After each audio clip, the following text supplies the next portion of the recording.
21st century is a visual century. 21ാം നൂറ്റാണ്ട് എന്ന് പറയുന്നത് കാഴ്ചകളുടെ ഒരു ലോകമാണ്. Images have become much more important. ഇന്ന് നമ്മൾ കാണുന്ന ഈ ലോകത്ത് ഇമേജുകൾ, ചിത്രങ്ങൾ, പ്രതിച്ഛായകൾ അത് വളരെയധികം പ്രധാനപ്പെട്ടതാണ്. Before the election, you saw BJP leaders saying, we will tear up the constitution, we will throw the constitution away, we will change the constitution. നിങ്ങൾ തെരഞ്ഞെടുപ്പിന് മുമ്പ് കേട്ട് കാണും ബിജെപിയുടെ നേതാക്കൾ പറഞ്ഞത്, ഞങ്ങൾ കോൺസ്റ്റിറ്റ്യൂഷനെ ഇല്ലാതാക്കും, ഞങ്ങൾ ഭരണഘടന എടുത്തു കളയും എന്നൊക്കെ പറഞ്ഞത് നിങ്ങൾ കേട്ടിട്ടുണ്ടാവും. Arrogance of power. അത് അധികാരത്തിന്റെ ധാർഷ്ട്യത്തിലാണ് അവർ പറഞ്ഞത്. After the election, you saw the Prime Minister doing this to the constitution. പക്ഷേ തെരഞ്ഞെടുപ്പിന് ശേഷം ഇന്ത്യൻ പ്രധാനമന്ത്രി ഭരണഘടനയോട് ഇങ്ങനെ ചെയ്യുന്നത് നിങ്ങൾ കണ്ടിട്ടുണ്ടാവും. So you can see that the people of India have spoken. നിങ്ങൾക്ക് കാണാൻ സാധിക്കും ഇന്ത്യയിലെ ജനങ്ങൾ എങ്ങനെ സംസാരിച്ചു, അവർ സംസാരിച്ചു എന്ന് നിങ്ങൾക്ക് കാണാൻ സാധിക്കും.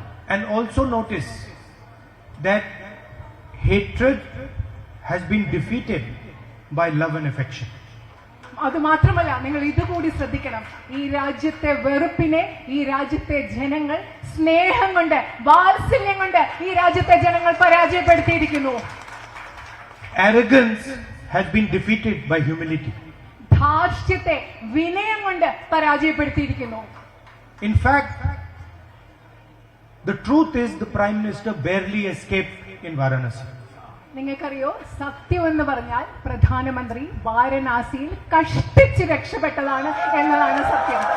And he would have been defeated himself in Varanasi.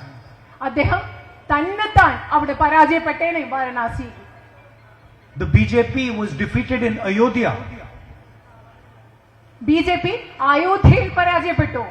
So even the people of Ayodhya have sent a message to the BJP that we do not appreciate hatred and violence. അതുമാത്രമല്ല, അയോധ്യയിലെ പോലും ജനങ്ങൾ ബിജെപിക്ക് കൃത്യമായൊരു സന്ദേശം നൽകി. ഞങ്ങൾ അക്രമത്തെ, വെറുപ്പിനെ ഞങ്ങൾ ഉൾക്കൊള്ളുന്നില്ല എന്ന് അയോധ്യയിലെ ജനങ്ങൾ ബിജെപിക്ക് കൃത്യമായ സന്ദേശം നൽകി. And the single biggest message that the people of India have given is that we are multiple traditions, we are many states, we have many histories, and every single one of these histories, every single one of these traditions, every single one of these religions is going to be respected. ഈ രാജ്യത്തെ ജനങ്ങൾ നൽകിയ ഏറ്റവും പ്രധാനപ്പെട്ട സന്ദേശം, ബിജെപിക്ക് നൽകിയ ഏറ്റവും പ്രധാനപ്പെട്ട സന്ദേശം എന്ന് പറയുന്നത്, ഞങ്ങൾ വ്യത്യസ്ത സംസ്കാരങ്ങളാണ്, ഞങ്ങൾ വ്യത്യസ്ത പാരമ്പര്യങ്ങളാണ്, ഞങ്ങൾ വ്യത്യസ്ത ഭാഷകളാണ്, ഞങ്ങൾ വ്യത്യസ്ത സംസ്ഥാനങ്ങളാണ്, ഞങ്ങൾ വ്യത്യസ്ത മതങ്ങളാണ്. ഈ രാജ്യത്ത് ഈ ഓരോ മതവും, ഓരോ ഭാഷയും, ഓരോ സംസ്കാരവും, ഓരോ സംസ്ഥാനവും, ഓരോ ചരിത്രവും ബഹുമാനിക്കപ്പെടണം എന്ന സന്ദേശമാണ് ഇന്ത്യയിലെ ജനങ്ങൾ കൃത്യമായി നൽകിയത്. I can tell you that the government that has been formed in Delhi is a crippled government. ഞാൻ പറയാം നിങ്ങളോട്, ഇന്ന് ഡൽഹിയിൽ ഉണ്ടായിരിക്കുന്ന ഒരു ഗവൺമെന്റ് സമ്പൂർണമായ ഒരു ഗവൺമെന്റ് അല്ല, പ്രശ്നങ്ങളുള്ള ഒരു ഗവൺമെന്റ് തന്നെയാണ്. The opposition has dealt a fatal blow to the BJP.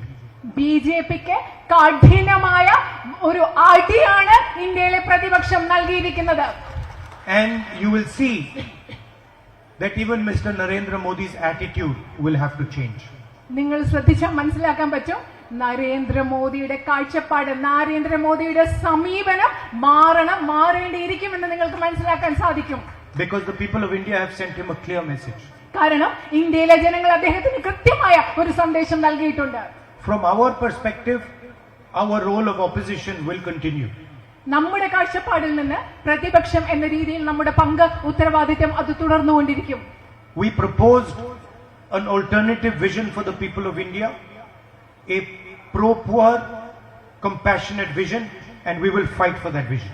ഈ രാജ്യത്തെ ജനങ്ങൾക്ക് മുമ്പിൽ ഈ രാജ്യത്തിന്റെ വികസനത്തിന് വേണ്ടിയിട്ടുള്ള ഒരു ബദൽ ദർശനം ഇന്ത്യൻ നാഷണൽ കോൺഗ്രസ് അവതരിപ്പിച്ചു. സഹാനുഭൂതിയുള്ള, കാരുണ്യമുള്ള, ഈ രാജ്യത്തെ ജനങ്ങളോട്, ദരിദ്രരോട് ചേർന്ന് നിൽക്കുന്ന ഒരു ദർശനം. അതിനുവേണ്ടി, ആ കാഴ്ചപ്പാടിന് വേണ്ടി ഞങ്ങൾ പൊരുതിക്കൊണ്ടേയിരിക്കും. We are committed to making India a fairer society, a more productive society.